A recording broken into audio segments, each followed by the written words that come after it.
Welcome to a journey through one of the most astounding feats of engineering and human determination, the Panama Canal. This 82-kilometer, 51-mile artificial waterway has not only reshaped global trade, but also stands as a testament to human ingenuity and resilience. Let's dive deep into the fascinating history, the intricate mechanics, and the far-reaching impact of the Panama Canal. The visionary origins. The dream of creating a navigable passage through the Isthmus of Panama dates back to the early explorers of the New World.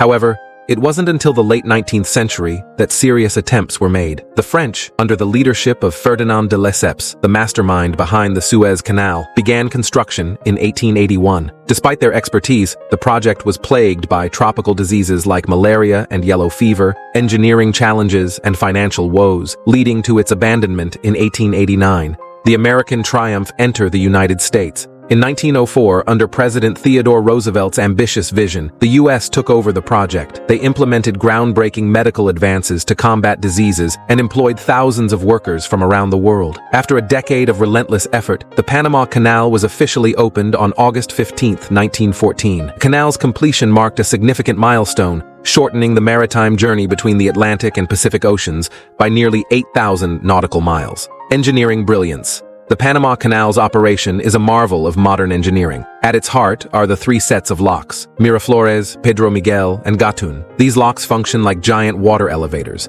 raising and lowering ships between the sea level and Gatun Lake, which sits at 26 meters, 85 feet above sea level. Each lock chamber is 33.5 meters, 110 feet wide, and 320 meters, 1,050 feet long, accommodating massive vessels known as Panamax ships. In 2016, the canal was expanded with the addition of the Panama Canal Expansion, or New Panamax locks. This expansion allowed even larger ships, termed Neo-Panamax or Post-Panamax, to transit, further solidifying the canal's pivotal role in global maritime trade.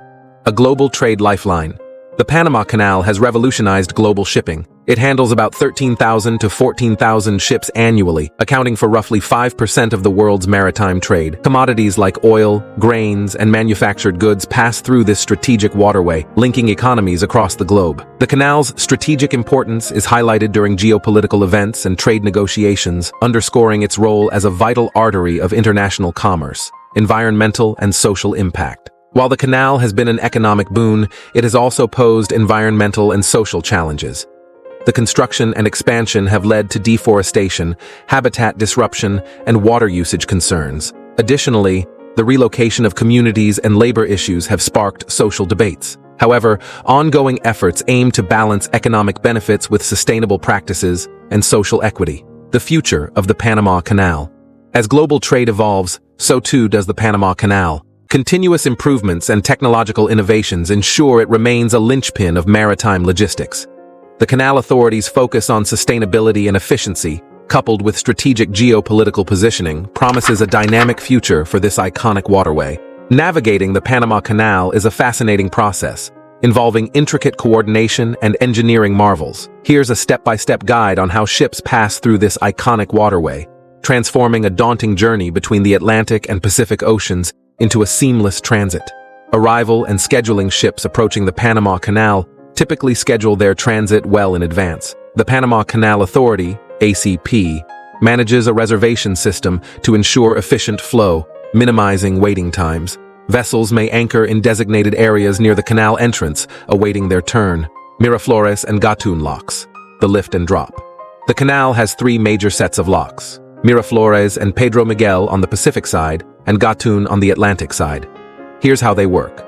Raising the ship. Miraflores locks. When entering from the Pacific, ships first encounter the Miraflores locks. This set of two lock chambers lifts vessels 16.5 meters, 54 feet, up to the level of Miraflores Lake. Pedro Miguel locks. The ship then transits through a short channel to the single-chamber Pedro Miguel locks, which further raises it 9.5 meters, 31 feet, to the level of Gatun Lake. Lowering the ship. Gatun locks. When descending from Gatun Lake to the Atlantic Ocean, ships pass through the Gatun locks. This complex of three lock chambers gradually lowers ships a total of 26 meters, 85 feet, to sea level. 4. Crossing Gatun Lake. Gatun Lake, an artificial body of water formed by damming the Chagres River, spans 37.8 kilometers, 23.5 miles. It serves as a critical water source for the lock operations. Ships navigate this vast lake, enjoying a scenic and tranquil part of the journey. Galliard Cut, Culebra Cut. The Galliard Cut, also known as Culebra Cut, is one of the most challenging sections of the canal. This 12.6-kilometer, 7.8-mile stretch cuts through the Continental Divide and is renowned for its narrow, winding path and steep, towering sides. The canal's width was recently expanded to accommodate larger vessels, passing through the locks. The locks operate on a gravity-fed water system, utilizing water from Gatun Lake to fill and empty the chambers. Each lock chamber is 33.5 meters, 110 feet wide, and 320 meters, 1,050 feet long, large enough to accommodate Panamax ships. The gates, made of steel and weighing up to 662 tons, open and close to allow ships to enter and exit the chambers. Mule towing locomotives. In the locks, electric towing locomotives known as mules guide ships through the chambers, keeping them centered and preventing collisions with the lock walls. The mules run on tracks alongside the locks and use cables to steady the vessel. The new Panamax locks. In 2016, the canal was expanded to include the Panama Canal expansion, or third set of locks, also known as the Neo-Panamax locks. These locks are larger, accommodating even bigger ships, termed Neo-Panamax or Post-Panamax vessels.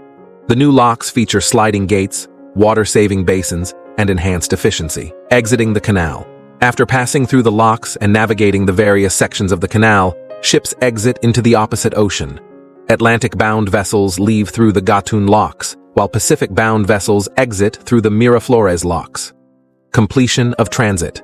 Upon exiting the canal, ships resume their course towards their destinations, having significantly shortened their journey by avoiding the lengthy and treacherous trip around the southern tip of South America. The Panama Canal's operation is a symphony of precision, engineering excellence, and skilled human oversight. From the moment a ship approaches the canal to its exit into the vast ocean, every step is meticulously orchestrated, ensuring a smooth and efficient transit. This monumental waterway continues to be a linchpin of global maritime trade, showcasing humanity's ability to overcome nature's challenges with ingenuity and determination. Thank you for watching.